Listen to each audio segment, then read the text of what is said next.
vai dar início, então, à nossa 14ª roda de conversa da Frente Stamira de CAPES. Ou seja, 14 semanas seguidas, a gente está conseguindo se reunir aqui virtualmente às terças-feiras, 5 horas, para conversar e debater sobre o tema da saúde mental. Eu vou passar a palavra para o Pedro, que vai fazer a abertura, e a gente dá seguimento. Sejam todos bem-vindos. Boa tarde a todas e todos. Essa é a 14ª roda de conversa da Frente Stamira de CAPES, no dia 14 de julho, a data da queda da Bastilha. E hoje nós vamos discutir um tema que tem alguma relação com a queda da Bastilha, embora remota temporalmente, porque nós temos, ao longo desses 14 reuniões regulares, né, toda terça-feira, discutido os problemas e desafios do funcionamento dos CAPs e da rede de saúde mental pública do SUS aqui do estado do Rio de Janeiro, né? Mas hoje resolvemos, né, discutimos e resolvemos colocar em questão o que é específico desse desafio da resistência, porque a Frente Stamira de CAPES surgiu com o objetivo da resistência e invenção de novas possibilidades. Ela surgiu antes da pandemia, mas, quer dizer, logo depois veio a pandemia e a questão da invenção de novas possibilidades se tornou uma necessidade imperiosa. Além do que, o tema da política, o tema do desmantelamento dos serviços, o tema da precarização dos serviços, está no dia a dia do debate de todas essas 14 semanas. Então, hoje, nós vamos colocar esse tema para ser debatido com todos vocês, dos CAPs das várias regiões do Estado, da saúde mental de uma forma geral. Nós temos alguns convidados que vão debater conosco, colocar seus pontos de vista a respeito desse tema, da política, das políticas sociais, dos direitos sociais que estão sendo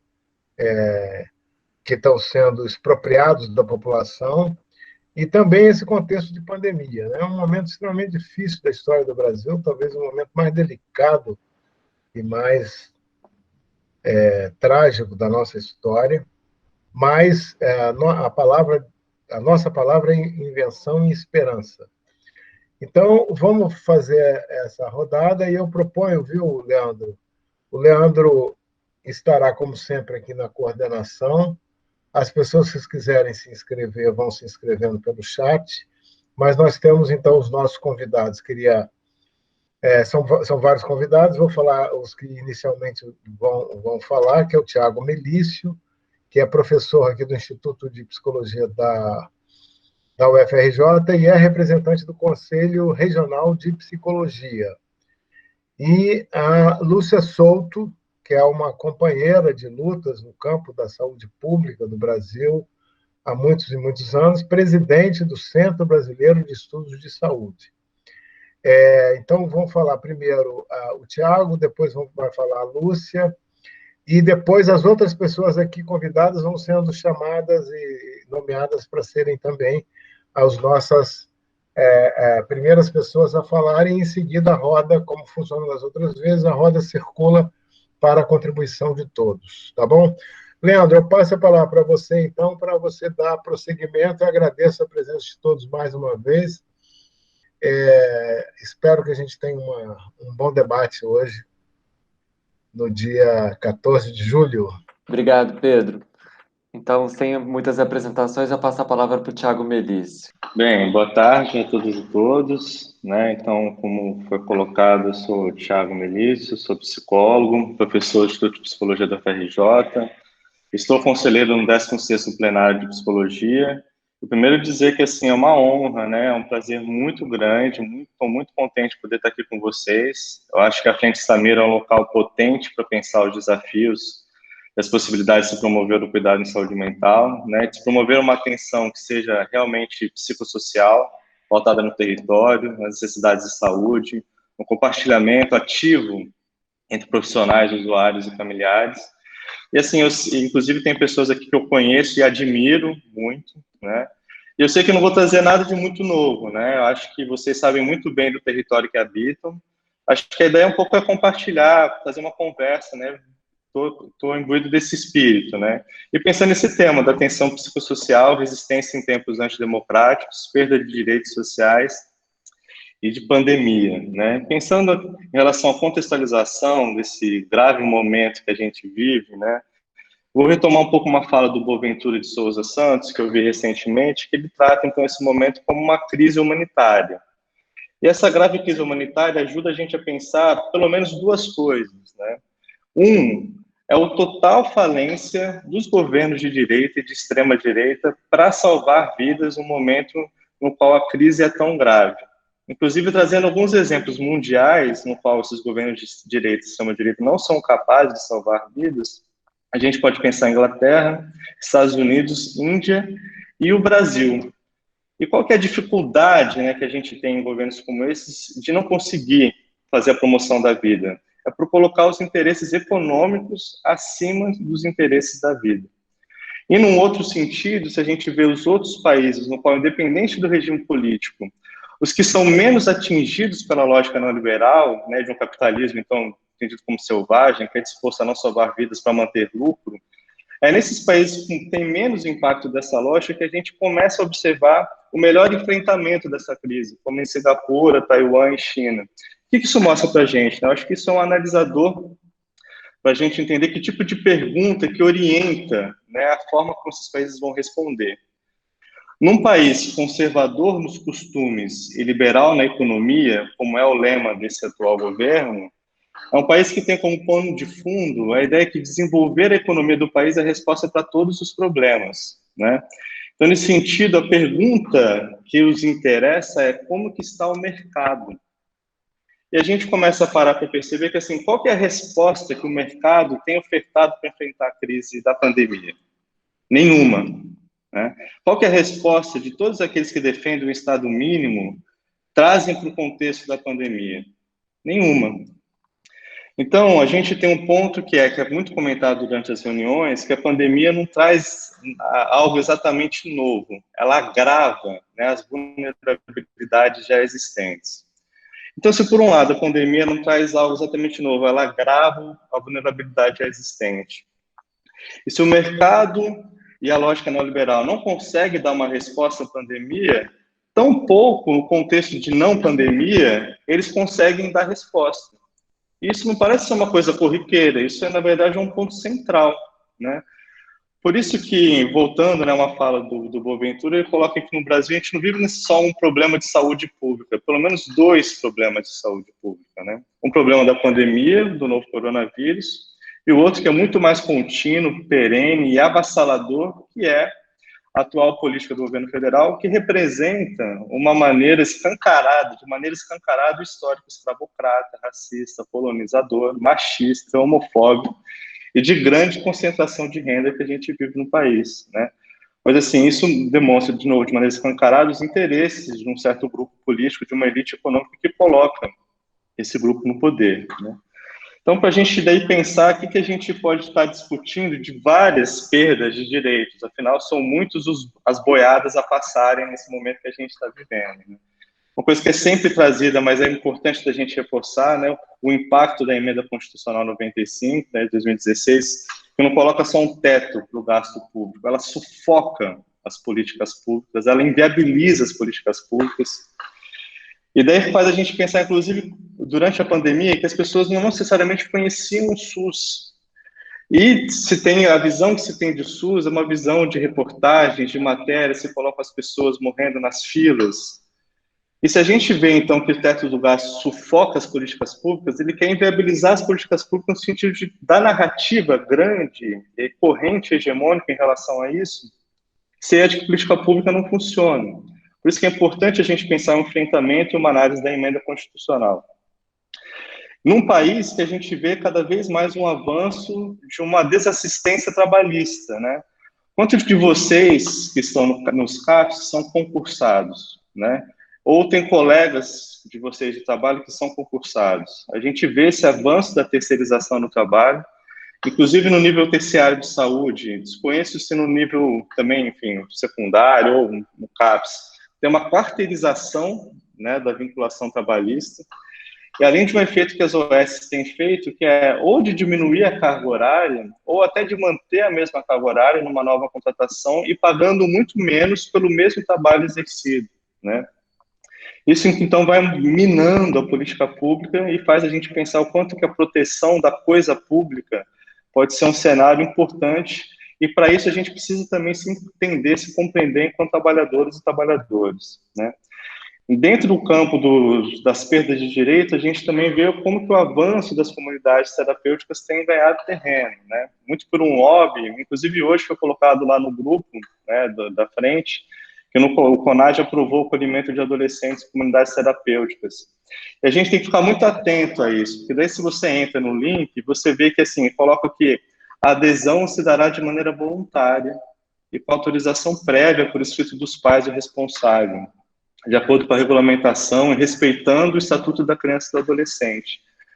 O quanto que tem um risco aí, o quanto que se organiza muito bem nessa narrativa, inclusive a gente se debrucei há pouco tempo atrás sobre um texto argentino, né, de como que na Argentina se trabalhou redução de danos, e o quanto que lá algumas mães colocam da dificuldade de se compreender o que é redução de danos, mães, então, de filhos que têm um uso prejudicial de álcool e drogas e outras drogas.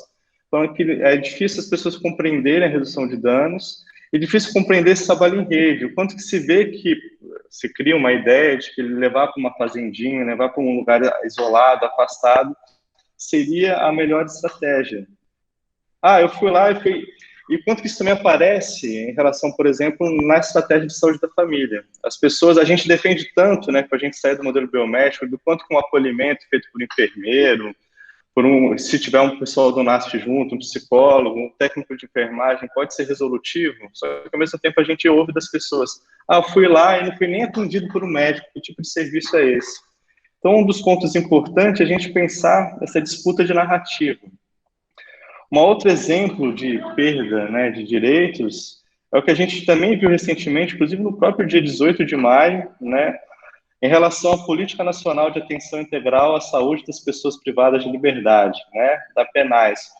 Quanto que, então, uma equipe de avaliação e acompanhamento de medidas terapêuticas aplicáveis a pessoas com transtorno mental em conflito com a lei, que há pouco tempo foi instaurado e agora, já com uma portaria de 18 de maio de 2020, é invisibilizado. Então, isso também traz para a discussão, eu acho, da gente compreender o que está em torno disso que é chamado de guerra às drogas, né? Que não é uma política necessariamente de segurança pública, mas é uma política de exclusão, é, na verdade, uma gestão criminal da miséria, né? Enfim, e por último, eu só queria trazer um exemplo também de perda de direitos em relação ao que está ocorrendo com o NASF, né? O Núcleo de Apoio à Saúde da Família, que a última PNAB coloca como núcleo ampliado de apoio Núcleo Ampliado de Saúde da Família, que está na RAPS, é parceiro, então, dos Centros de Atenção Psicossocial para a promoção de cuidado, e que agora, além de estar sofrendo um desmonte, um sucateamento já de algum tempo para cá, é necessário, que assim como a pandemia não traz algo necessariamente novo, o governo atual também não traz algo necessariamente novo, ele agrava, mas uma política que já vinha acontecendo de governos anteriores, né? Agora, se tem, por exemplo, aqui no município do Rio de Janeiro, nas duas áreas programáticas, 3.1 e 5.1, onde está a Rio Saúde, uma nova proposta para tirar os NASFs das clínicas da família e colocar eles num local muito mais afastado do território, dando conta de um conjunto muito maior de clínicas, né? Então, isso mostra, então, a importância da gente pensar a resistência. E, Leandro, por favor, me ajuda aí por tempo, acho que eu já estou esgotando, né, para a gente poder circular a palavra, que é o que é mais interessante numa conversa como essa. Pensar que, o que é resistência, né? Resistência é tudo aquilo que contra-atua as relações de poder. E as relações de poder são um conjunto de saberes e práticas que hierarquizam, né, o que é mais ou menos investido numa sociedade. Por exemplo, se a gente for pegar a questão de álcool e drogas, como que as relações de poder hegemônicas vão hierarquizar o que é mais importante em detrimento do que seria menos importante? Vão colocar a política de abstinência como mais importante e vão fazer dela um campo de visibilidade, logrando a invisibilidade, que é a da redução de danos. Por isso que a gente disputar a narrativa é contratuar com outro conjunto de saberes e práticas que vão defender a redução de danos, o acolhimento ao sujeito da maneira ativa. E se realmente ativo, é conversar com ele, acompanhar como que é o consumo, criar uma estratégia junto. E pensar que, assim, para a gente criar uma contranarrativa, não dá para a gente só conversar entre nós, né? A gente precisa entender quais são os outros campos que a gente precisa habitar com essas discussões. Então, para além, só reforçar, né, que para além da discussão de uma articulação parlamentar, de uma articulação com sindicatos, pensar a real efetividade junto com o controle social, e não só pensar o controle social, se ele está sendo efetivo, o quanto de nós, universidades e serviços, estamos nos valendo do controle social, quanto de nós estamos realmente pensando ainda hoje, em 2020, o quanto que o diálogo com o controle social é um local potente para a gente produzir resistência, né? Então, acho que cabe a gente voltar a uma conversa com o controle social, mas realmente para finalizar agora, só trazer aqui, não sei se alguém aqui é da 3.1, ou do Miriam Makeba, ou do João Ferreira, né, dos CAPS 3, um CAPS AD3, um CAPS 3, o Miriam Makeba e o João Ferreira aqui do Rio de Janeiro. A gente, por exemplo, tem feito uma parceria com eles, a universidade e esses dois CAPS, e a gente tem criado o que a gente está chamando de diálogos no território, e chamado os movimentos sociais para estar conosco, para a gente conversar, e a gente compreender que é dentro do território, junto com o território, que a gente vai criar realmente um canal muito mais atento para a gente entender quais são as necessidades, e tem sido muito profícuo. A gente tem criado também um canal de comunicação, inclusive às terças-feiras de manhã, toda terça-feira de manhã a gente se reúne, a gente convida os movimentos sociais, as lideranças comunitárias, e junto a gente está criando estratégias. E também entender que, assim, às vezes uma estratégia para um lugar é realizando algumas atividades online, para um outro local é fazendo atividades presenciais, ou a gente pensar um híbrido e que não tem uma resposta que ela seja unificada, né, para cada uma das situações. Cada local vai ter uma maneira de se realizar. Eu estou vendo ali já, enfim, uma questão do tempo, depois eu posso retomar.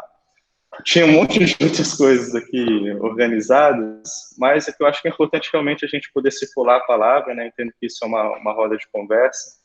Então, eu faço essa como uma primeira colocação, enfim, tentando compartilhar mesmo com vocês um pouco de uma análise, e depois eu posso fazer outras intervenções, caso haja espaço. É isso. Excelente, Tiago. Eu acho que o Tiago coloca, né, a importância, aí, resumindo em uma frase, os interesses econômicos colocados sobre a defesa da vida. A Juliana Temponi comentou que ela pensa que, além de agravar, essa pandemia veio para desvelar, deixar o véu cair das políticas públicas, principalmente na saúde, que vem sendo desfeita no Brasil. Eu vou passar a palavra para Lúcia Souto, que é presidente do Centro Brasileiro de Estudos de Saúde, o SEBS. Bom, boa tarde. Para mim também é uma honra estar aqui pelo convite do Pedro Gabriel, companheiro de longa data e de muitas lutas aí na sociedade brasileira. E eu vou também entrar no espírito do Pedro, do 14 de julho, né? Comemorando a Revolução Francesa, né? Porque, na verdade, eu acho que a gente está num momento realmente de mais um dos grandes impasses civilizatórios, né? Vivendo um momento que o nosso colega anterior colocou muito bem, eu acho que a gente vive mais, além de uma disputa de narrativas, uma disputa de projetos civilizatórios na sociedade humana, digamos assim, né?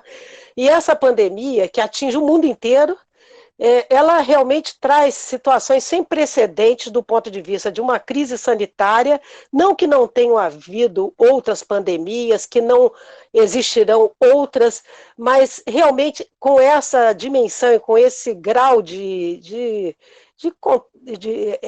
um vírus altamente contagioso, quer dizer, uma dimensão também econômica e social contundente, e também, no caso nosso do Brasil, uma dimensão política catastrófica. Então, nesse momento político, nesse contexto, né, eu acho que tem algumas lições que a gente pode tirar. Primeiro, que realmente eu concordo que essa crise revelada pela pandemia, ela já estava aí. Quer dizer, no nosso caso do Brasil, o enfrentamento da pandemia, que é uma catástrofe, ele realmente revela um projeto ultraneoliberal, o fracasso do projeto ultraneoliberal. Essa que é a lição. Quer dizer, esse projeto, que no caso do Sistema Único de Saúde, como exemplo de direitos sociais e de políticas sociais, desde 2018, com a EC 95, a gente perdeu 22,5 bilhões de reais. Quer dizer, o patamar do SUS, que já era um subfinanciamento, é hoje um desfinanciamento e uma sangria. Agora, no contexto da pandemia, foi aprovado um orçamento de emergência, dito também como orçamento de guerra, que destinou para a saúde 39 bilhões de reais. Desses 39 bilhões de reais, 2/3 simplesmente estão parados. Não foram para a saúde, claro que isso é projeto, isso é intencional, e isso é realmente a perseguição de um objetivo que é desmantelar tudo. A ocupação militar do Ministério da Saúde, a tentativa de retirar da Organização Pan-Americana, da OPAS, enfim, todo esse desdém por qualquer coisa que sejam os organismos multilaterais a nível global. Quer dizer, esse governo realmente não tem nenhum, é a necropolítica, é o genocídio, mesmo que alguém queira dizer que genocídio é uma lei, que não sei o que lá, mas a política de protocolos de cloroquina, que não é assinado por ninguém, um presidente garoto propaganda da cloroquina, quer dizer, é uma coisa realmente igual a isso, só o Trump, que tem um agrupamento de pessoas que ele manda tomar inseticida e desinfetante que tomam. Entendeu? Realmente é uma coisa complicada, complexa do ponto de vista desse projeto da extrema-direita global, né? Agora, dentro desse contexto todo, eu acho que no caso do Brasil, fica também muito revelada essa matriz escravocrata do Brasil. Quer dizer, o Brasil da escravidão está aí presente com Bolsonaro.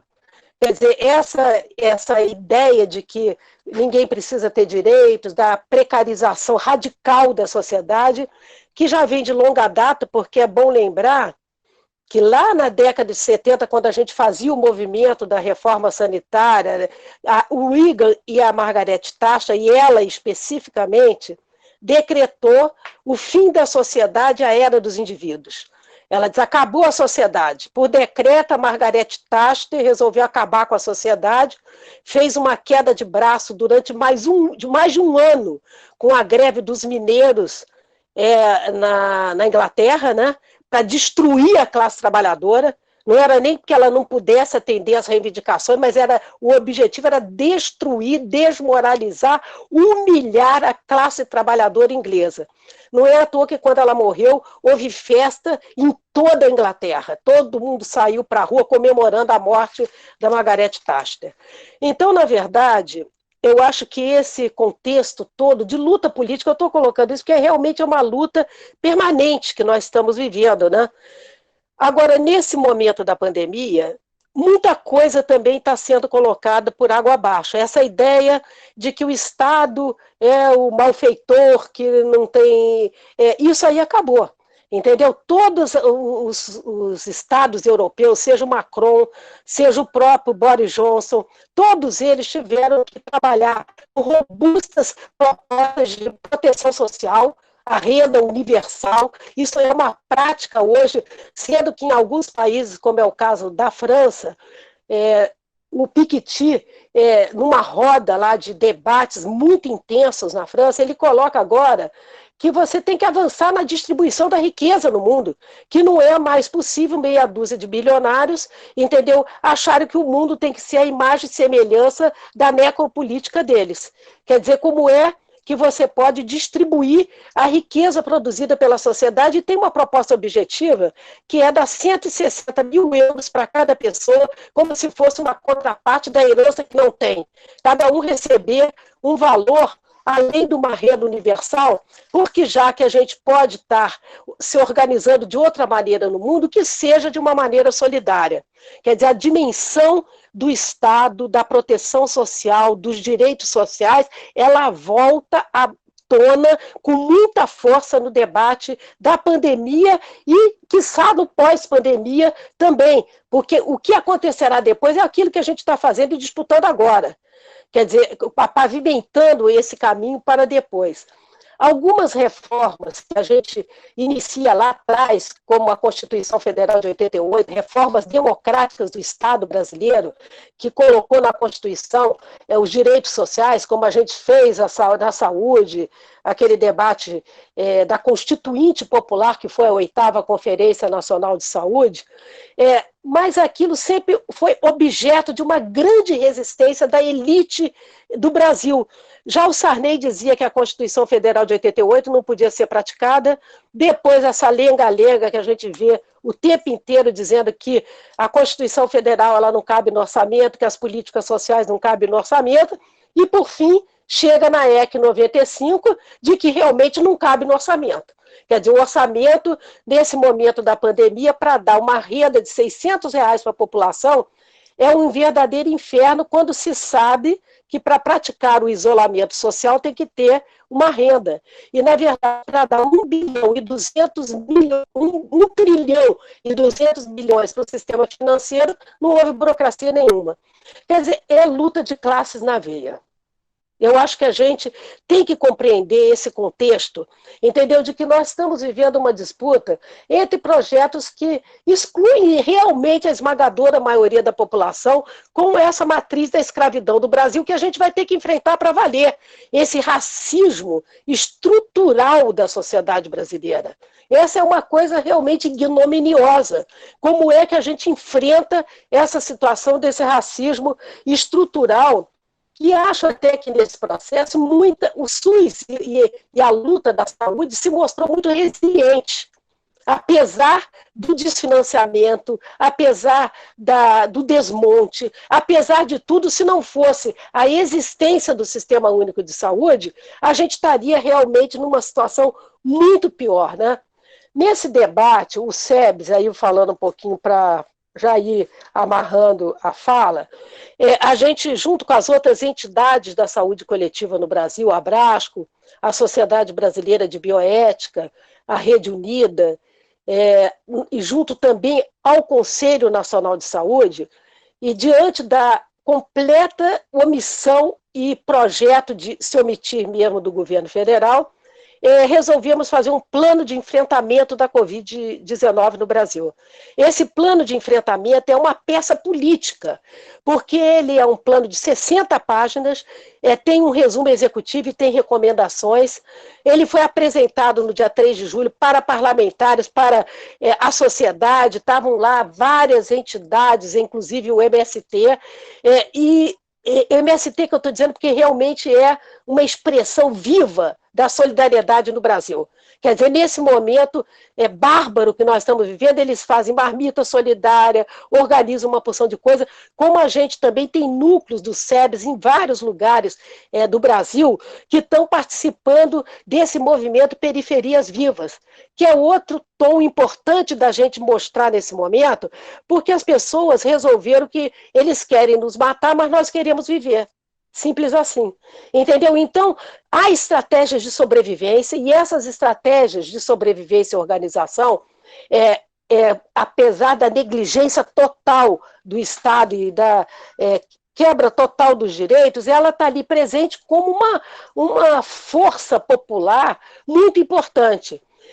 O que a gente está vendo agora também nos Estados Unidos é que pensado até meses atrás que o Trump poderia não se eleger, que poderá ter repercussões a nível da geopolítica global importante, inclusive para o Brasil, aquele gatilho que foi aquela situação do George Floyd desencadeou um movimento de insurgência naquele país e se alastrou mundo afora, e isso é um sinal que a gente também tem que apreender. que isso significa? Um esgotamento, entendeu? De uma forma de democracia tal como a gente conhece, esta democracia sem povo, porque toda vez que tem povo na democracia, eles dão um golpe. Deram um golpe com Getúlio, deram um golpe com Juscelino, deram um golpe com Jango, e agora, com a Dilma, né, o golpe de 2016, quer dizer, qualquer ínfima distribuição de renda na sociedade brasileira, ela é golpeada drasticamente. Não é à toa que o ministro da Economia era um serviçal lá do governo do Pinochet. Quer dizer, e eu que até tive no Chile, no final do ano, vi aquelas manifestações poderosíssimas do povo chileno, não havia uma fresta de parede no Chile que não tivesse, era um mural ao ar livre. E as pessoas diziam, até que a dignidade seja um costume. Entendeu? E eu acho que a gente tem que partir para realmente construir outro modo de viver. Outra questão que ficou muito escrachada nessa pandemia é a questão ambiental. Quer dizer, essa afronta à questão como a Amazônia, como aos territórios indígenas, como essa não convívio com a questão ambiental para valer profundamente como eixo estratégico de desenvolvimento, ela também ficou muito escrachada, porque muitos desses vírus e problemas da saúde pública têm a ver com esse desequilíbrio dos ecossistemas, digamos assim. Então, é um momento de realmente muito aprendizado. Essa quarentena, para cada um de nós, está sendo realmente muita novidade. Eu acho que cada um de nós está aprendendo muita coisa. Eu acho que essa potência também de estar ficando conversar, todo mundo está procurando não ficar acachapado diante disso, mas encontrar, como vocês também estão fazendo há 14 semanas, essa conversa, para encontrar caminhos. E uma palavra que o Pedro usou, que eu achei bacana demais, que é essa coisa de soluções, não é inovadora nem criativa, mas essa coisa de inventar, as invenções. Eu acho que a gente vai ter que inventar um novo modo de vida, porque a América Latina está sendo atacada, fora a Argentina, que é um oásis hoje em dia, mas a gente compreender que a gente teve um ataque do Império sobre o Brasil. Entendeu? O Império é uma guerra híbrida, uma guerra de nova forma, mas é uma guerra. E acho que nesse momento da pandemia, até outro dia eu ouvi aquele Marcos Coimbra, do Vox Populi, comentar que na época da Segunda Guerra Mundial, todo mundo dizia sobre o nazismo, né? E que um general derrotou o nazismo, que foi a guerra lá no inverno dantesco da Rússia, né? Para além disso, mas ele chamou o general inverno, né? E disse assim, o general pandemia também vai derrotar o Bolsonaro. Quer dizer, de uma certa maneira, ninguém pode ficar com essa lenga-lenga de que não tem vírus, que não tem nada, que é uma gripezinha, que é isso, que é aquilo, porque as mortes hoje são quase chegaremos a 2 milhões de casos confirmados, as mortes já estão quase 80 mil, ou se que já não passaram de 80 mil hoje. Quer dizer, é uma escala de sofrimento da população muito grande. E as pessoas estão desorientadas, porque você não tem uma comunicação popular, você não tem ninguém, quer dizer, um diz uma coisa, o outro diz outra, quer dizer, então, essas conversas que a gente tem, elas são muito importantes para que a gente até tenha um espírito de resistência estimulado, porque não é fácil você viver esse bombardeio que o Brasil está vivendo, esse pesadelo, porque esse homem que está aí na presidência é um verdadeiro pesadelo, né? Esse machismo estrutural também. Então, acho que é muita coisa que está em transformação nos subterrâneos da sociedade e que tem muita... Por exemplo, eu fico sempre impressionada quando eu vejo o Ailton Krenak falar. Entendeu? Um cara que tem uma liderança desde a Constituição Federal de 88, ele emerge ali com aquela potência enorme, mas é um best-seller da juventude brasileira, entendeu? Quer dizer, as pessoas estão ávidas de um novo modo de viver, de uma nova forma. Não é possível que, como dizia o Vitor Hara, a gente não tenha o direito de viver em paz. Então, eu acho que construir esse direito de viver bem, ter bem-estar, qualidade de vida, é completamente acessível para as comunidades humanas. E eu acho que esse é o grande desafio hoje para comemorar o 14 de julho, o dia da Revolução Francesa. Muito obrigado, Lúcia. Excelente, aí, um prazer ter você aqui com a gente na nossa roda de conversa, nos abrilhantando com essa fala. Para a gente poder seguir rodando um pouco a palavra, o Tiago, do CAPS Maria do Socorro, não conseguiu entrar na nossa roda, está com questões de conexão, e eu vou passar, então, para a próxima pessoa que a gente tinha programado, que era a Cacau, lá da Saúde Mental de Macaé. Eu nem sabia que eu estava programada. Pedro me pegou uma peça, né, Pedro? Já é um grande desafio, né? A gente pensar em estratégias, em possibilidades, num tempo tão difícil que a gente está vivendo, né? De retrocessos políticos, do subfinanciamento do SUS, né? Assim, a gente vem sofrendo muito com tudo isso.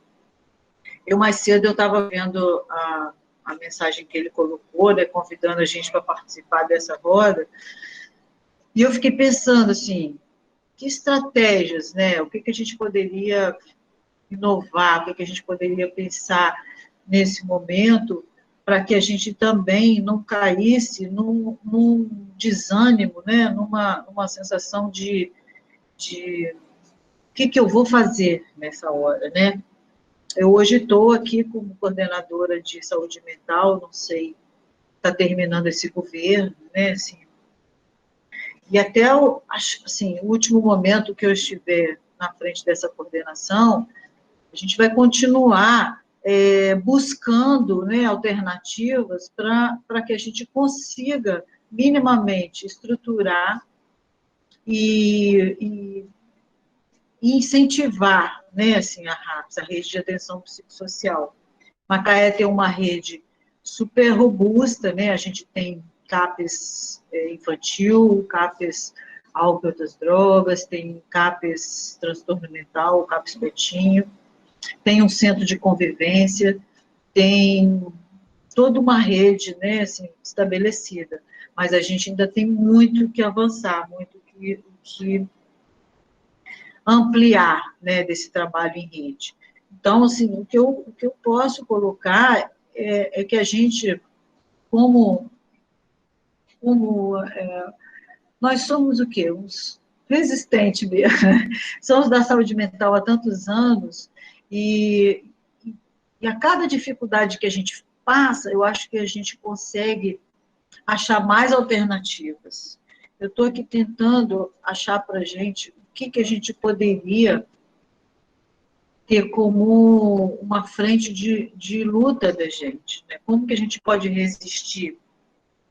E eu acredito que é continuando o que a gente sempre fez, né? Mostrando o quanto é importante dentro da cidade, dentro do município, dentro das secretarias, junto dessa frente, né, dessa frente Samira, o quanto é importante, o quanto é rico o trabalho da rede de atenção psicossocial, quantas possibilidades a gente constrói com muito pouco, né, e quantas pessoas a gente resgata no dia a dia, né, na comunidade.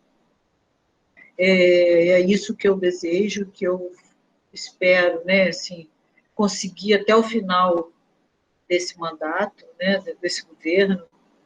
A gente tem, como eu tenho, né, junto aos dispositivos da Secretaria de Saúde, a implantação, como meta, a implantação de 2 CAPS-3 e uma segunda residência terapêutica. Então, assim, a pandemia veio e deu, né, assim,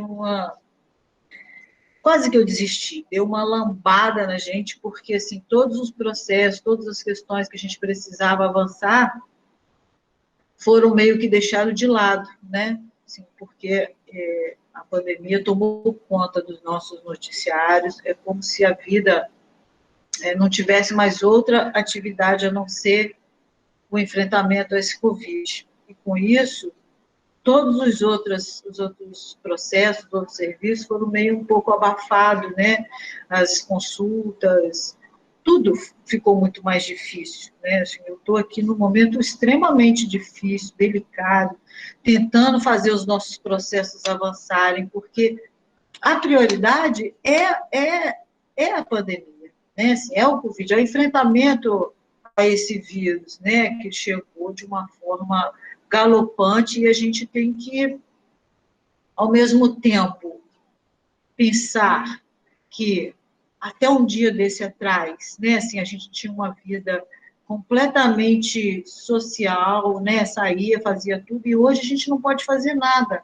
Olha o que a gente está fazendo, a gente está vivendo o tempo inteiro de teleconferências, de lives, a gente foi buscando outras alternativas, porque ficou muito difícil, uma forma da gente romper um pouquinho desse isolamento que a gente foi obrigado a fazer da noite para o dia. Então, o que eu estou tentando fazer e resistir é que esses processos, essas estratégias que a gente tinha de ampliação dessa RAPS aqui, que ela se concretize, né? Assim, e deixar isso de uma forma registrada, bem clara, para que o próximo governo que entrar, a gente consiga dar continuidade. E se eu conseguir, e que eu espero, né, assim, a minha esperança é que a gente termine esse ano com esses 2 CAPs já atendendo como CAPs 3, e essa residência terapêutica 2, uma ampliação da nossa rede bastante rica, né, e importante nesse momento de muito retrocesso, de muita perda, né, tanto de verba quanto de possibilidades de encontros, né, assim. Acho que é isso que eu poderia deixar como um registro, né, assim, de positivo, para que a gente não caia naquele desânimo de achar, poxa, nós estamos no subfinanciamento do subfinanciamento. Um governo federal que não aposta em nada no SUS. Tudo é retrocesso. Então, se a gente continuar pensando só nisso, a gente não vai conseguir avançar em nada. Então, a mensagem que eu deixo é que a gente continue lutando, né, se colocando e investindo e pedindo com o apoio social, que a gente consiga implantar esses serviços, né, mostrando a importância dos serviços. Os serviços têm que estar bastante atuantes, né, nesse momento, porque aí a gente mostra a importância da RAPS, da Rede de Atenção Psicossocial. Tá bom? Muito obrigado, o Pedro me pegou aí de surpresa, aí já me botou para falar, mas eu estou muito angustiada, sabe, Pedro? Assim, as questões estão muito difíceis, né, da gente avançar. E eu vejo que isso é o que todo mundo está enfrentando, né? Assim, a gente conseguiu, nessa semana, o nosso centro de convivência vai começar a fazer atendimentos online, muito legal, uma parceria com a Fiocruz, né, o Inova SUS, para atendimentos coletivos, né? Assim, os CAPs nossos estão fazendo atendimento individuais e coletivos via telefone, e agora a gente vai ampliar com o centro de convivência. Então, eu acho que isso é uma forma da gente resistir, mostrando o trabalho, mostrando a força que a gente tem pelas ações que a gente produz no dia a dia, né, na sociedade e para a sociedade. A gente depois vai divulgar para vocês, colocar no site, nos grupos, né, as atividades, vão ter atividades de coral, de capoeira. E estou aqui numa luta para a gente criar o link, né, do núcleo, do ambulatório, para estar apoiando a população nesse momento, né, de grandes demandas, de grandes sofrimentos. Tá? Um grande beijo, obrigada aí. A gente que agradece, Cacau. Muito obrigado. Importantes os registros que você pôde fazer para a gente. Eu queria destacar que a Priscila colocou aqui para a gente no bate-papo um link que dá acesso ao Plano Nacional de Enfrentamento à Pandemia da Covid-19, citado pela Lúcia, né? Então, tá ali o link que a gente pode ter acesso ao documento. Agora, a gente vai passar a palavra, então, para Nelly de Almeida, que é professora do Instituto Federal de Educação. Pessoal, boa tarde a todos e a todas. Agradecer muito o convite.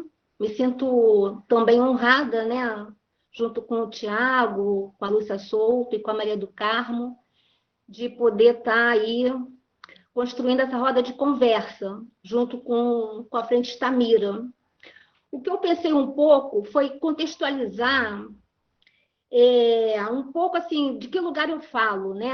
Qual é essa trajetória dentro da militância da luta antimanicomial, da reforma psiquiátrica, e um pouco trazer esse percurso, e a partir desse percurso também a gente pensar um pouco nesse processo de esperança, né? Que nos exige, nesse momento atual que o país atravessa, realmente uma grande capacidade de invenção, de tenacidade, para mudar, né? Mudar efetivamente essa ordem cruel, né? Das coisas que vem acontecendo com a gente. Então, assim, me contextualizando um pouco, né? E também contextualizando a audiência, né? Eu queria um pouco falar assim que em 96, 97, portanto, há quase 30 anos, né? 24 anos mais exatamente, eu fazia parte da equipe do Instituto Franco Basaglia, um instituto muito importante que trabalhou por quase 3 décadas, né? No campo dos direitos humanos e saúde mental, né? Então, em 96, 97, para quem não é dessa época, o UFB, o Instituto Franco Basaglia, teve um papel muito importante na construção da rede de CAPs no município do Rio de Janeiro, e depois essa experiência no município do Rio de Janeiro foi importante para construir, né, toda a rede no estado do Rio de Janeiro. Claro que tem muitas pessoas aqui que também, né, participaram desse processo, podem ajudar, né, historicamente, mas eu queria fazer essa sinalização para a gente pensar hoje esse campo da esperança. Então, em 96 e 97, foram estabelecidos, né, criados 3 CAPs na Zona Oeste do Rio de Janeiro.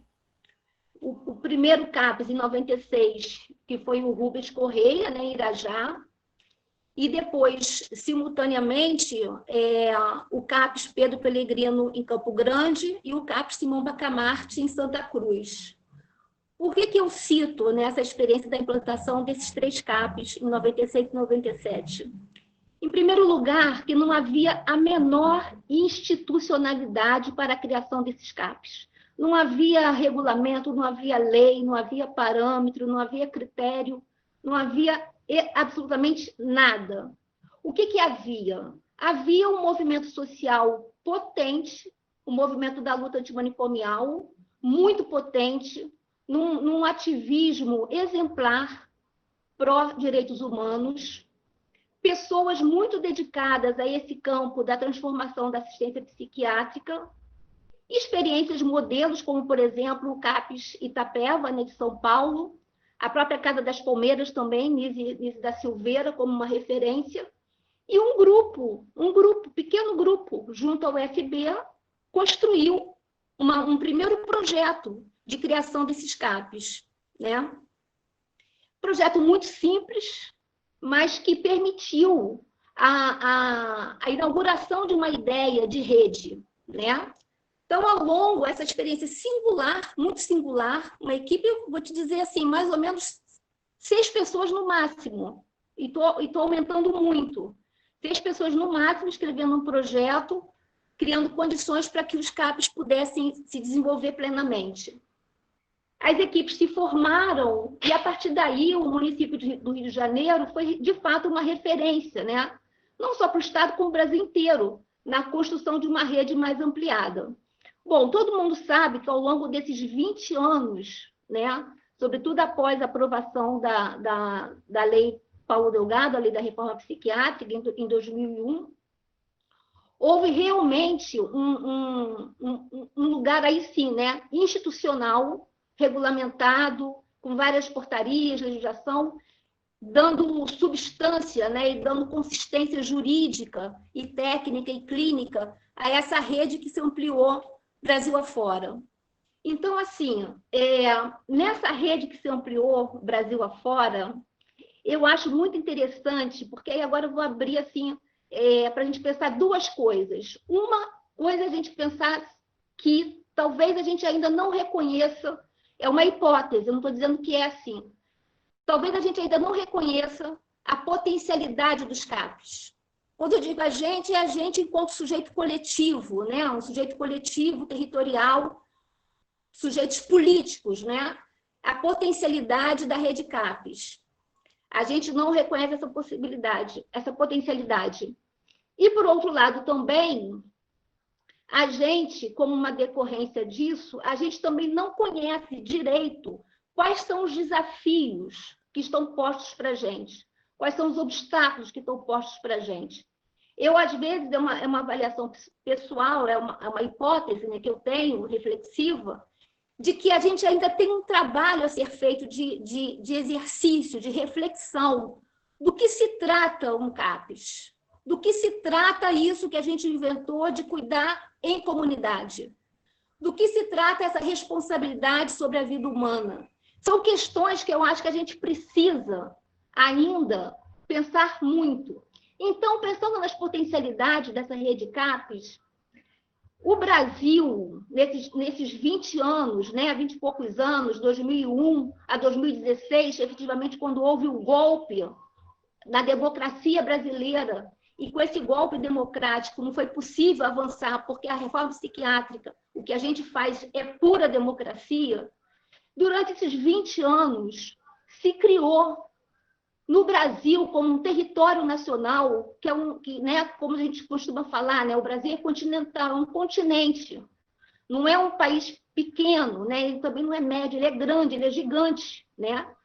E o Brasil conseguiu construir, podemos chamar assim, uma gramática capsiana, uma gramática que ocupa o território nacional como um todo. Se você for para o Maranhão, você vai encontrar a língua CAPES. Se você for para o Sul, você vai encontrar a língua CAPES. Se criou, então, uma gramática capsiana com termos muito sofisticados. A gramática capsiana tem termos muito sofisticados, como, por exemplo, trabalho em equipe, projeto terapêutico singular, supervisão clínica, território, cuidado ampliado. São termos muito sofisticados e são termos que são operados por esses sujeitos políticos que estão espalhados aí no Brasil inteiro. Mas eu me pergunto, nessa hipótese, né, de trabalho, de pensamento e reflexão, se efetivamente a gente se apropria desse lugar. E quando eu digo assim, a gente, né, como sujeito político, eu fico pensando também se a gente tem se organizado de uma forma interessante para fazer valer essa potencialidade. Se eu estiver enganada, mas posso estar, alguém me corrija. Mas se eu não estiver enganada, o único CAPES, o único congresso de CAPES brasileiro que aconteceu foi em 2004. Não me parece que houve outro. E isso, para mim, é uma grande indagação. Como que esses CAPES não se reúnem? Como que essa estrutura de cuidado no território, que se ampliou de tal forma, não tem conseguido se colocar em comunhão de ideias de pessoas para fazer valer esse patrimônio que foi construído no Brasil e que agora está sob uma ameaça absoluta, não é? É o que a gente sente.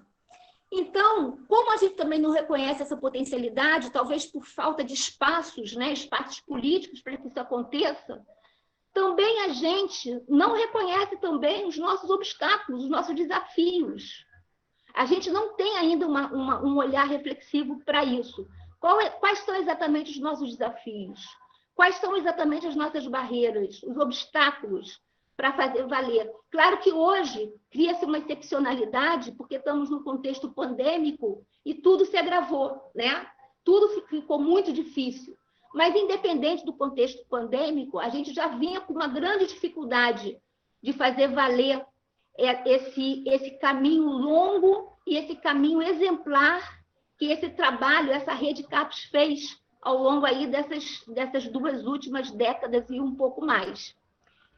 Então, eu fico me perguntando se a gente... 2 coisas. Uma, se a gente consegue perceber efetivamente a importância que foi uma articulação a nível federal nos governos PT, né? Lula, Dilma, iniciando ainda com o finalzinho do governo FHC, mas que se estendeu até o governo Dilma.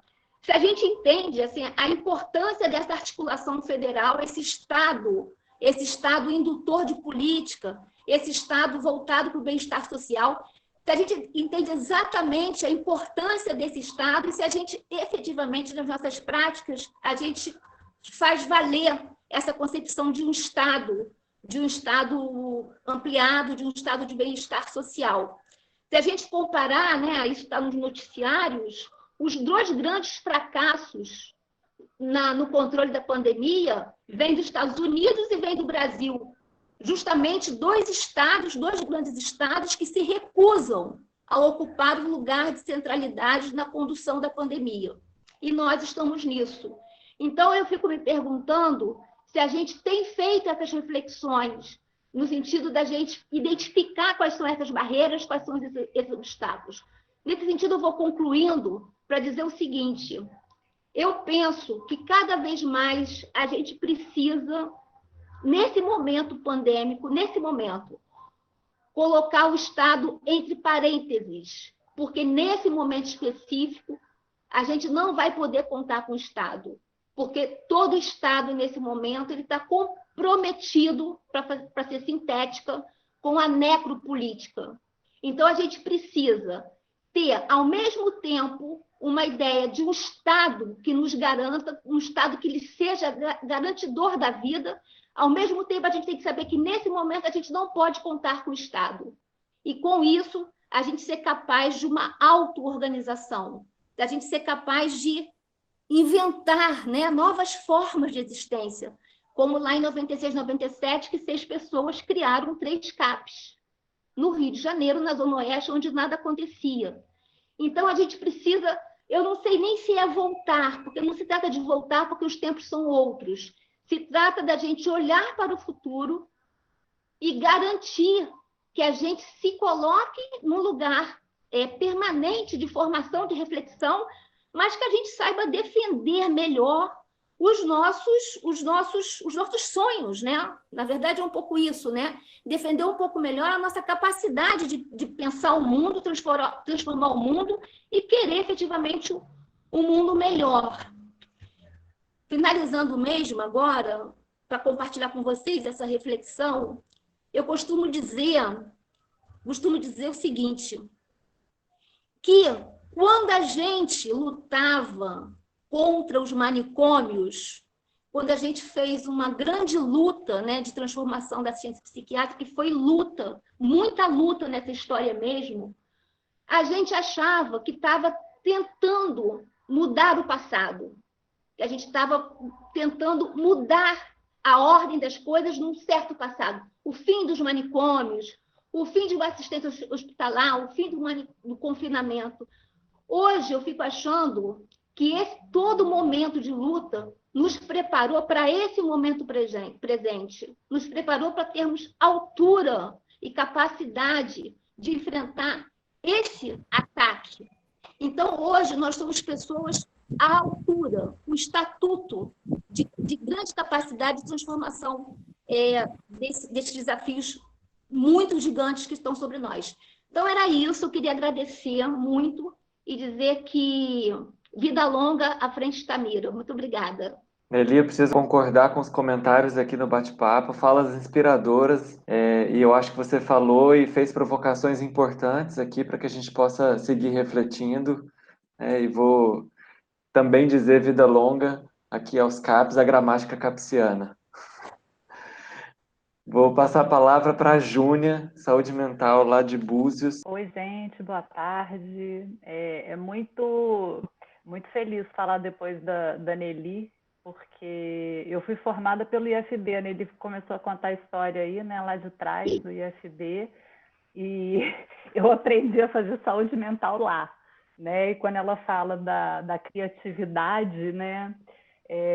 Eu acho que eu nunca estive num lugar onde era possível exercer a criatividade com tanta liberdade quanto no IFB, né? Então, muito feliz de ouvir isso tudo.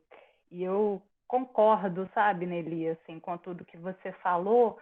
E, assim, aqui, eu saí do Rio em 2004, né? Eu hoje trabalho em Búzios, eu atualmente trabalho no NASF de Búzios, e quando cheguei aqui também, eu trabalhei no ambulatório e fiz a gestão do programa de saúde mental por 4 anos, quando eu, junto com um grupo de pessoas, a gente conseguiu, então, implantar um CAPS, fazer leito de hospital geral, é o único município que tem leito cadastrado hoje em dia, aqui na região é Búzios, né? E a gente tem, na verdade, naquele momento, né, Nelly, assim, e todos, a gente tinha uma articulação estadual, que eu acho que era muito importante. Claro que era um tempo que se podia fazer, que se podia construir, né, e que a gente tinha todo um suporte e articulação junto com o Estado. E para a gente que está aqui nos municípios menores, isso era, assim, essencial, né? Porque assim a gente que estava nas coordenações, assim, a gente tinha curso de gestão pelo Estado, a gente tinha reuniões mensais, então isso fazia um corpo, né? Assim, de trabalhadores que se encontravam no Estado, que se conheciam, apesar do trabalho aqui na região da Baixada Litorânea sempre ter sido bastante precarizado, no sentido que a gente tinha muito pouco funcionário público concursado. A gente ainda vive um pouco essa realidade hoje, né?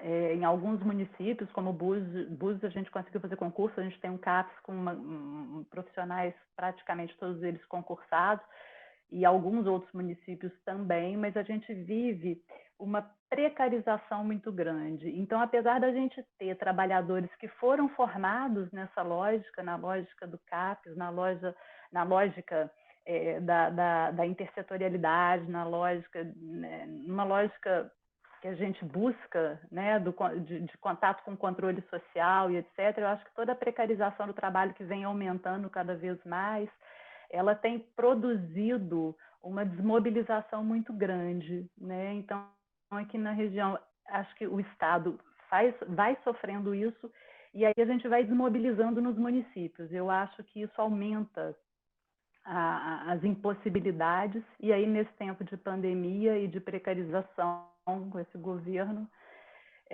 as pessoas vão ficando muito solitárias. Então, nesse contexto, eu acho que iniciativas como a da Frente, né, elas são fundamentais para dar corpo e para tentar juntar e fazer mesmo uma nova formação, né, assim. Então, nos serviços a gente está muito engolido por uma burocratização, pela coisa dos procedimentos, e eu vejo pessoas assim com muita fragilidade nos vínculos, então elas não se arriscam, né? Elas têm medo de participar, a gente consegue juntar pouco as pessoas, e eu acho que começar de novo, né, mais uma vez, a buscar essa formação através do controle social, das discussões, disso que a gente tem feito aqui, eu acho que é a única saída. Você fala da gramática capsiana, a gente tem isso tudo, mas às vezes eu percebo também que tem um entendimento, às vezes, ao avesso dessa gramática, sabe? Assim, eu estou lá no território, quando eu tenho agentes comunitárias que falam de redução de danos, elas entendem que redução de danos é tentar entender o que fez o sujeito beber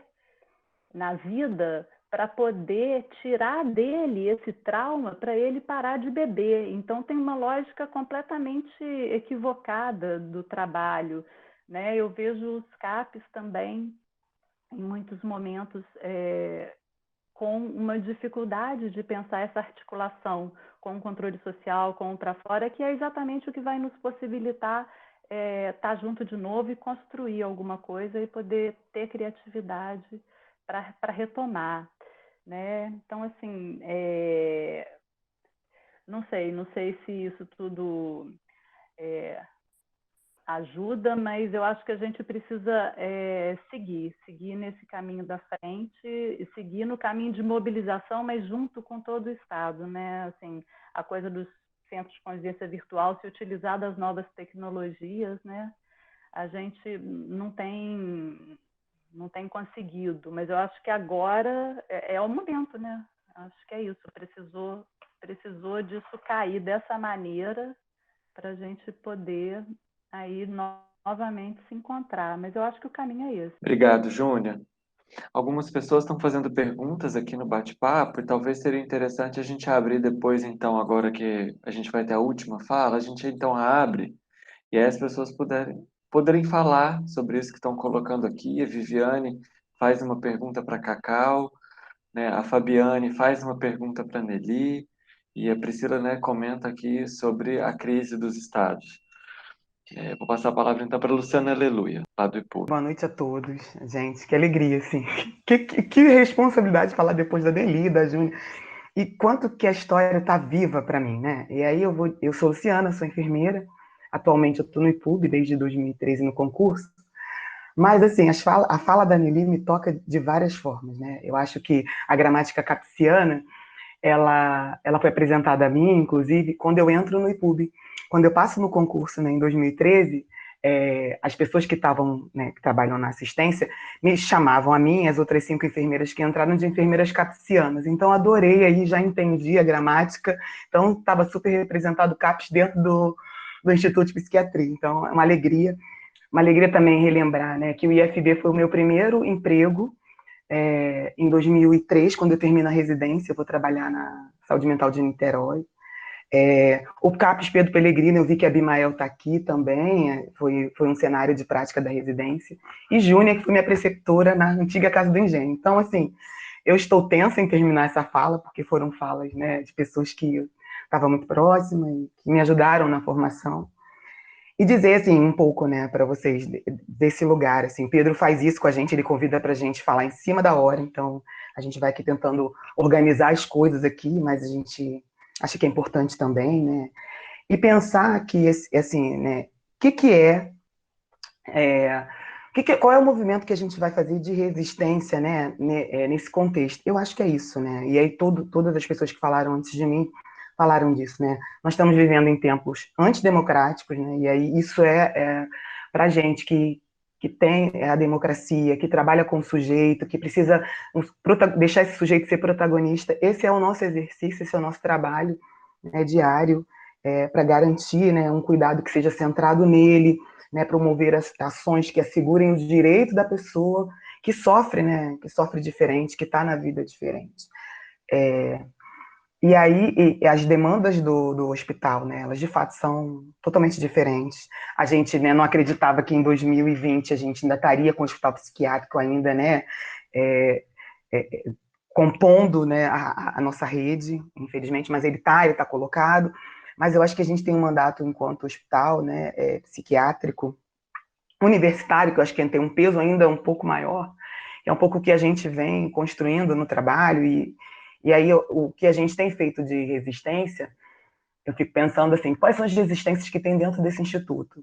E aí eu acho que tem 2 resistências que são importantes, né? Uma no processo formativo, né, que através do NUPSAM, essa resistência ela se dá, né? Eu acho que quando a gente pensou, eu acho que o Pedro, né, quando ele pensou no Congresso de CAPES, a gente não tinha ideia da magnitude que esse Congresso ia ter e o desdobramento que hoje a gente está aqui na frente da Mira, que surgiu a partir do Congresso de CAPES, né? Era um evento que a gente achava que ia ter poucas pessoas, quando a gente viu ele excedeu, a gente precisou até da parceria, né, de outros espaços para poder ele acontecer. Então, acho que a gente vem fazendo a resistência dentro do Instituto, também a partir, né, do NUPSAM, mas inclusive com a residência multiprofissional, porque um dos mandatos da residência é a gente pensar a desinstitucionalização, né, poder operar desins, que a gente ainda tem um número expressivo de pessoas que estão internadas em longa permanência dentro do Instituto. E esse é um desafio que está colocado, né? Sempre teve colocado e está colocado para a gente. Muito diferente de um desafio colocado pela gramática capsiana, né?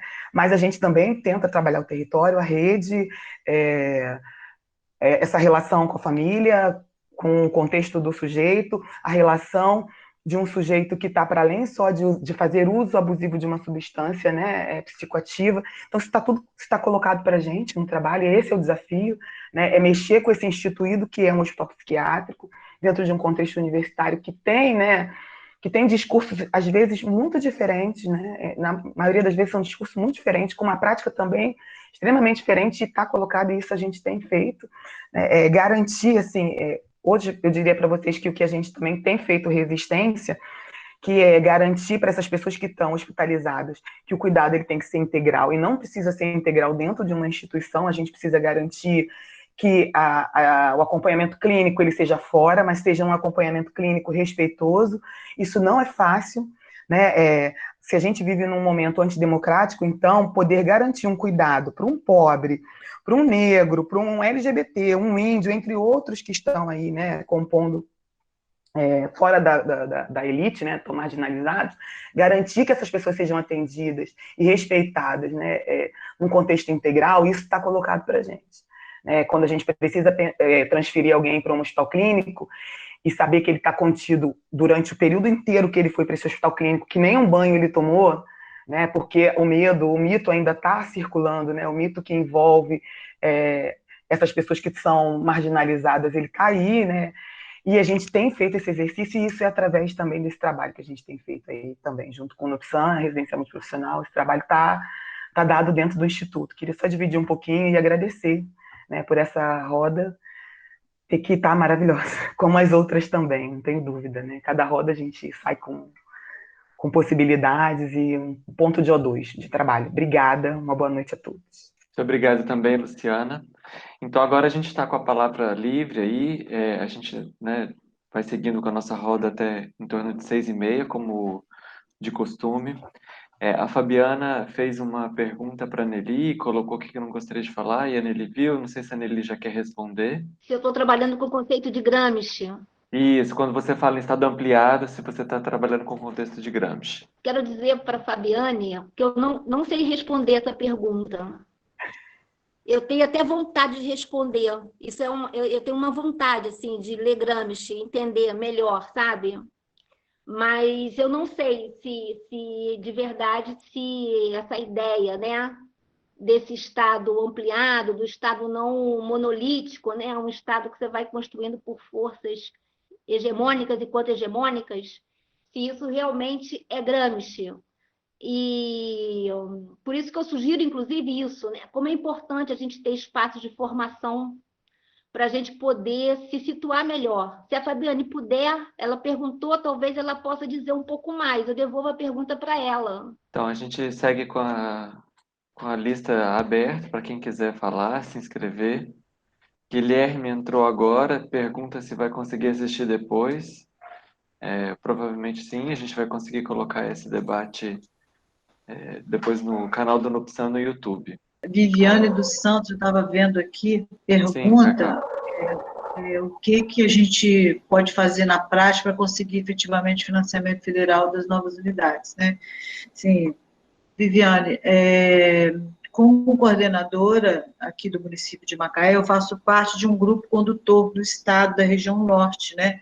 Onde tem Campos, Quissamã, Conceição, e a gente se reúne, né, assim, se reunir agora mais por lives, né, reuniões assim pelo Google, né, mas a gente se reunia periodicamente, e esse é um local que a gente, através do Estado, né, nossa apoiadora do Estado, quando a gente tem esses dispositivos preparados, funcionando, né, e pedindo essa para transformação para CAPS 3, ou CAPS 2, né, o que seja, implantação de CAPS, eles fazem uma fiscalização, tem uma fiscalização que vem, e aí diz se a gente está apto ou não a funcionar como um CAPS 3. Eu acho que o nosso espaço de luta para que o governo federal aprove, né, assim, efetivamente esses novos CAPs, é através desses grupos da Secretaria de Estado. Eu acho que aí cabe um movimento, né, de todos os estados, porque não somos só nós, né, que temos a necessidade e o desejo de um CAPS 3, mas são muitos municípios. Eu acho que aí cabe a gente fazer uma solicitação, né, através do Estado, pressionar o governo federal para reabrir essas inscrições, né, essas atualizações, e que o Estado nos ajude. Eu acho que é por aí a forma que a gente tem, fora as frentes de trabalho, né? Eu acho que a Frente Extramira é um espaço riquíssimo, né? A universidade, em parceria com a gente, com os estados, com os municípios, que poderia ajudar nesse processo, né? Assim, de incentivar. A gente vai ser uma luta difícil, mas a gente vai pressionar, vai tentar, entendeu? Para que isso seja de fato registrado, tá? Eu acho que é por aí que a gente conseguiria isso, tá bom? Não sei se eu te respondi direito, tá? Obrigada, Maria do Carmo, porque assim, é um tanto revoltante, né, gente? Eu falo isso porque eu estive enquanto diretora do município de Petrópolis, né, de saúde mental, há 2 anos, e nós fizemos projeto, e isso já havia nesse processo de desmantelamento, e o quanto que a gente não conseguiu avançar, embora os projetos já estavam aprovados. Então, e o quanto a gente se calou diante disso e a gente não tem voz, né? É por isso que eu fiz essa pergunta, mas esse é o caminho mesmo. Muito obrigada. Nada, tamo junto. Então, a gente tem vários comentários aqui parabenizando as falas, agradecendo. O Abimael registrando a presença aqui, agradecendo a Luciana. E, Tiago, não sei se você quer ainda falar, retomar um pouco a palavra. Você disse que tinha uma primeira rodada, não sei se você quer falar de novo. Priscila está fazendo sinal, quer falar, Priscila? Sim, eu queria fazer um comentário, talvez até antes do Tiago, se possível, se ele quiser fazer essa retomada da fala também. Mas, em primeiro lugar, boa tarde a todas e todos.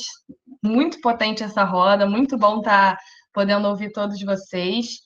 E eu queria, na realidade, só fazer um breve comentário, que eu acho que faz coro até com a primeira fala do Tiago, né, referente a esse momento antidemocrático e de perda de direitos, que é pré-pandemia, né? Eu acho que isso está mais do que claro para nós, mas eu acho que a gente não pode esquecer que, além da EC 95, que já foi aqui mencionado em algumas falas, a gente teve uma série de outras normativas que desmontam as políticas, e aí, especificamente, da saúde mental, álcool e outras drogas, né? E, assim, num período muito curto de tempo, né? Em especial a partir de 2016, né? Eu acho que a nota técnica número 11, que foi publicada no ano passado, é um documento importante para a gente ter em frente, né?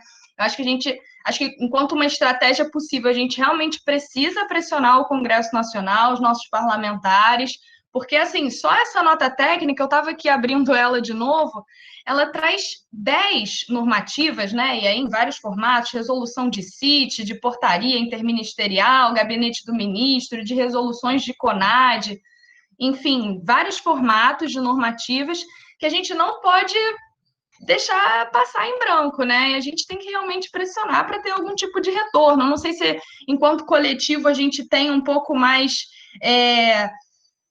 de voz, digamos assim, para tentar algum pleito, enfim, algum posicionamento mais efetivo, enfim, juntar com parcerias, sem dúvidas, talvez o SEBS, né, a Abrasco, eu acho que poderiam ser parceiros aí, enfim, porque eu acho bem grave, assim, foram muitas políticas, foram muitas normativas num período muito curto, né, e que continuam, né, essa semana mesmo, tivemos essa que também foi mencionada, das crianças e adolescentes autorizadas agora a serem internadas em comunidades terapêuticas. Então, assim, é um retrocesso muito grande e muito grave, assim. Vocês que estão na luta há muito mais tempo do que eu sabem disso, e, enfim, acho que é algo que a gente não pode perder de vista. Era só mesmo esse comentário. Obrigada, gente. Bem, posso fazer um breve comentário, assim, eu acho que a fala da Priscila é muito pertinente, né? Aliás, assim, queria falar que todas as falas são muito potentes, né?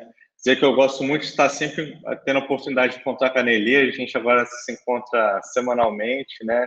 O Maria do Carmo também está lá na questão da agenda Conviver, então a gente está tendo essa oportunidade a partir do Centro de Convivência.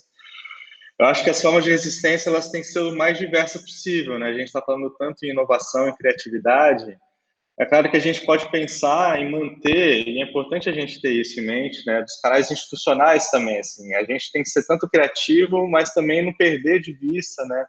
O que historicamente a gente construiu pelo controle social.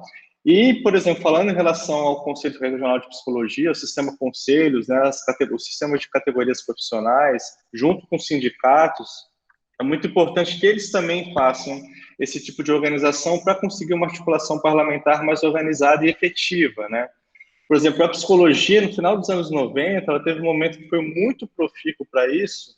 Ela pensou assim, um determinado grupo, né, começa a pensar como que a gente faz para tentar fazer eco a essas transformações que estão acontecendo no país, desde então, da Constituinte, da reforma, enfim, né, do que começa com um movimento de reforma, de pensar a luta antimanicomial e tudo mais.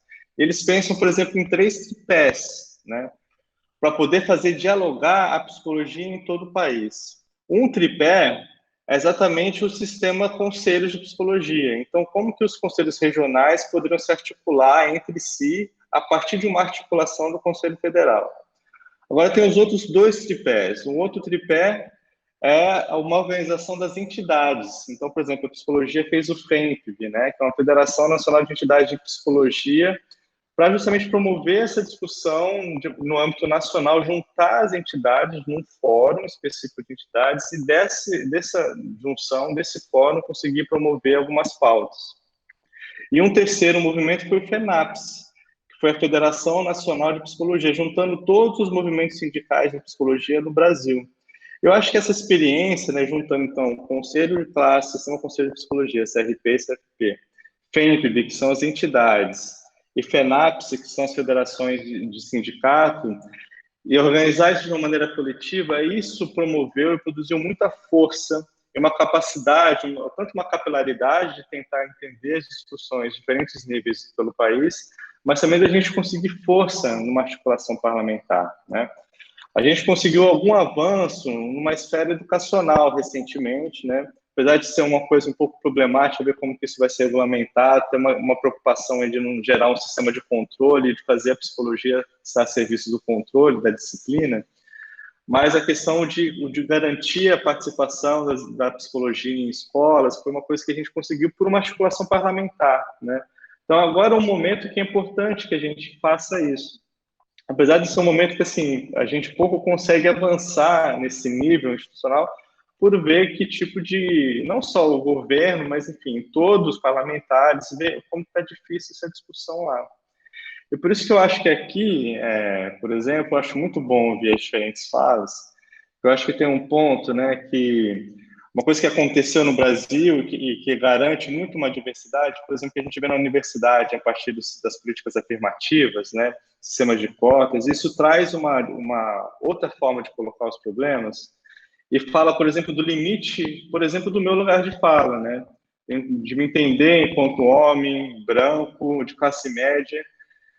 E daí, se a gente pensa, então, que, por exemplo, o racismo ele é estrutural, e eu não tenho que ver simplesmente o racismo estrutural, se ele é estrutural não nos outros, mas também entender que isso está em mim, então, que nada vai garantir que não seja racista, o que eu mais tenho que fazer é me comprometer cotidianamente, eu estar fazendo essa análise, eu acho que cabe a gente pensar uma análise assim, a gente faz uma discussão do antimanicomial, mas a gente entender que eu acho que o manicomial ele é estruturante também, né? Ele é uma lógica que ela é estruturante, ela organiza muitas formas. E a sociedade clama, quando a gente faz essa discussão sobre redução de danos, a questão é que assim, a sociedade espera que se tenha uma abstinência. Então, é difícil, né? É uma luta constante. Então, acho que cabe a gente pensar o quanto que a gente tem que ser uma reflexão constante para realmente a gente ver se a gente está sendo antimanicomial. E, por fim, eu acho que, pensando nesse espaço aqui da Frente Stamira, que é muito potente, e muito mesmo, né? Fico querendo saber, eu não consegui, eu já participei de outras 3 reuniões, essas 14, assim. Mas eu não sei como que está a participação de movimentos sociais na reunião, assim. Eu sei que teve, né, que tem falas, mas talvez também a gente tentar, assim, trazer alguns dispositivos, CAPs, que estão conseguindo se articular de uma maneira interessante e trazer essas experiências, pode ser potente também, porque eu acho que é isso que a gente está vendo um pouco numa articulação que eu estava comentando mais inicialmente, né? Junto com o Carlos Miramaqueba e do João Ferreira, assim, lá no Alemão tem algumas lideranças muito interessantes, Sousa Cabral, pessoas do CAP, tem um gabinete de crise formado lá por moradoras e moradores, e tem sido muito interessante observar esses espaços e ver o que sai desse diálogo. Então, também acho que é uma coisa que pode movimentar esses encontros, mas que realmente é muito feliz assim de poder estar participando aqui e agradecer as falas anteriores também, foram muito interessantes. Obrigado, Tiago. A gente vai encaminhando para o fim, eu vou passar a palavra para o Pedro. Obrigado. Eu achei a reunião excelente, achei o debate excelente, acho que um dos temores que eu tinha em relação a esse tema de colocar a questão da crise política, né? Mais que crise política, né?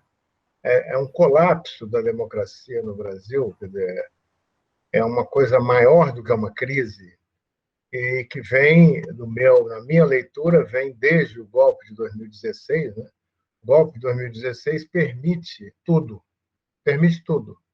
O golpe de 2016 permite que o presidente da República seja Jair Bolsonaro, porque ele desconstrói a política, desconstrói a regra da política, né? E passa a valer coisas que não valiam antes e tal. Então, na verdade, essa é a essência do que nós estamos vivendo, somado à pandemia, porque a pandemia é algo que vem depois e vem para destroçar ainda mais, não é isso, o cenário já desolado, né? A gente está vivendo uma situação de terra desolada, como diz o poema, o famoso poema inglês, né? Entretanto, eu acho que o que deu para perceber aqui é o seguinte: há uma força acumulada, há uma potência acumulada. A Frente Stamira, quando foi criada a partir de um congresso que já revelou essa força acumulada. Porque, por exemplo, nós, dentro da UFRJ, na Praia Vermelha, nós não tínhamos espaço para abrigar as pessoas, tivemos que pedir apoio do Instituto de Neurologia, apoio dos auditórios do IPUB, apoio da Casa da Ciência, quer dizer, tivemos que buscar apoio do Pinel, do Instituto Felipe Pinel. Então, e daí surgiu a Frente Stamira. Então, o que eu acho nesse momento porque hoje é 14 de julho também, né? Hoje é o dia da queda da Bastilha. A Bastilha está lá, tá certo? Mas também pode cair, na é verdade? Pode cair. Também ela pode cair. Eu acho que a gente tem que seguir lutando, e a luta precisa de energia. E a energia é dada pela esperança. Eu acho que se não tiver esperança, você não atravessa a rua. Essa é a verdade. Né? Se você ficar pensando apenas que as coisas, ai meu Deus, nunca mais vou conseguir isso. E eu acho que a fala hoje aqui predominou um tom de esperança, né? Um tom de vigor, de esperança, de luta. Estou totalmente de acordo com essa questão de inovação, inventividade, juntar entidades, somar forças. Eu próprio faço parte da direção do Sindicato dos Médicos. Eu acho que a gente tem que juntar entidades progressistas, entidades do campo popular, do campo progressista, e retomar a democracia. Eu acho que é retomar a democracia e, nesse sentido, retomar a possibilidade de um Estado. Aí teve até essa discussão gramsciana aqui.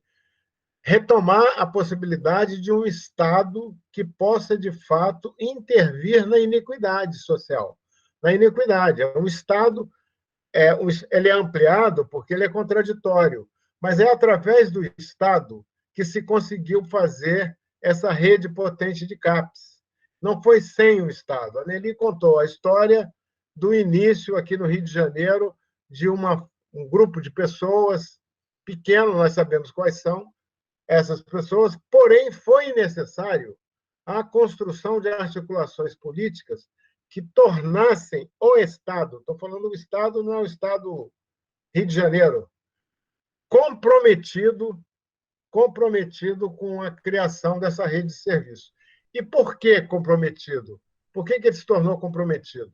Porque foi em um momento anterior da luta contra a iniquidade, a luta pela justiça social e pela sociedade sem manicômios, que é uma luta, essas lutas se juntam, se aprovou a Constituição de 88. É uma Constituição com problemas, claro, mas o que não tem problemas? É uma Constituição com problemas, mas a Constituição disse que saúde é dever do Estado, entendeu? E direito de todos. Então, implantou lá essa obrigação do Estado. E nós, do campo do movimento da luta antimanicomial, dissemos o seguinte: saúde é dever do Estado, pois a saúde mental é assim, é sem manicômios, é no território, é na atenção psicossocial. Então, isso foram compromissos construídos sucessivamente, que foi rompido quando se rompe o Pacto Democrático em 2016. Entendeu? Então, rompeu o Pacto Democrático, então vamos à luta. Vamos retomar a democracia, vamos retomar a questão da democracia. E acho que isso se faz com movimentos sociais, sim, se faz com a participação de entidades, se faz com a criação de frentes, não é isso? Frentes progressistas.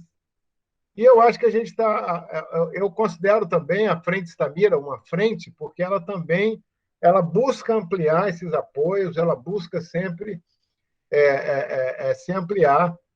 E acho que o Tiago Melício apontou a importância de nós buscarmos a participação maior também de certos caminhos institucionais. Por exemplo, o controle social foi criado por nós. Quando eu digo nós, é um plural que significa as pessoas que lutaram pelo SUS. Não é verdade? Então, se o controle social perdeu sua vitalidade, e perdeu, há várias críticas a respeito disso, então vamos fazer com que ele recupere a sua vitalidade, entendeu? A sua vitalidade de lutar pela autonomia do SUS, etc. Então é isso, eu acho que esse debate, a mim, me agradou muito, porque ele mostrou uma coisa de força, porque senão a gente caía num impasse, não é isso? Porque o cenário político que a gente vive é um cenário que conduz muito à ideia de que não tem saída, como se fosse um beco sem saída. Mas a saída é aquela que a gente conseguir construir no final do beco, tá certo? Então tem que construir saídas, e essas saídas estão se apresentando aí. Também essas tiranias não duram para sempre. Essas tiranias não duram para sempre. Para falar, de novo, lembrando da queda da Bastilha, tá certo? Da Revolução Francesa. A Revolução Francesa também teve seus problemas, nós sabemos disso. Todos os problemas que vieram depois, tá certo? Porque a história é feita o tempo todo de coisas contraditórias, de avanços e retrocessos. Eu acho que esse momento foi um momento muito, muito positivo. Contrariamente às 14 reuniões anteriores, hoje eu falei mais no final, porque normalmente eu faço só uma coisa mais protocolar, entendeu? E queria também dizer para vocês o seguinte: a gente tem discutido aqui, já com base em reuniões anteriores, de fazer uma roda de conversa com o movimento de familiares e usuários. E estamos tentando organizar uma reunião de usuários. Estou vendo a Adriana aí, ela já deve estar meio sabendo dessa organização e participando dela, de tentar fazer para a próxima roda de conversa, e nós temos familiares aqui participando, tem o seu Alberto, tem o nosso companheiro lá de São Pedro da Aldeia, não é isso? O André, né? Isso. O André, a dona Irma de Niterói. A dona Irma, o seu Alberto. Então, a dona Irma está aqui na minha frente agora, estou vendo aqui.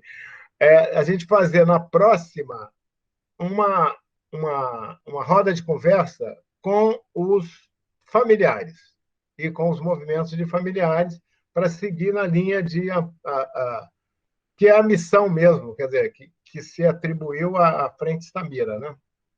Tá bom, achei que foi muito bom, as falas foram excelentes também, achei excelentes as falas, achei... hoje é a 14ª, alguém está falando que é cabalístico, né? A cabala não, né? 14 de julho, 14ª, entendeu? Queda da Bastilha, liberdade, igualdade, fraternidade. É isso, é isso. Eu acho que é hora de ir dando passos adiante.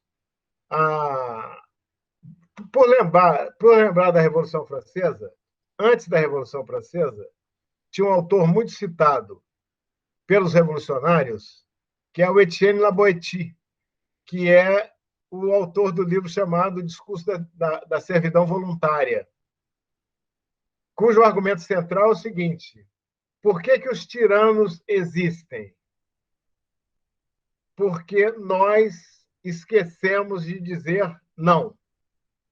Se todos, ao mesmo tempo, disserem não de uma forma organizada, de uma forma efetiva, essas tiranias são substituídas, caem, viram outras coisas, né? Então, eu acho que é isso. É legal ter sido também no dia da queda da Bastilha. Eu acho que também essa Bastilha que está por aí não vai resistir muito tempo, não. Quer dizer, não sei, né? Mas não sabemos. A história se constrói no dia a dia. Tá bom? Obrigado a todos. Leandro, com a palavra.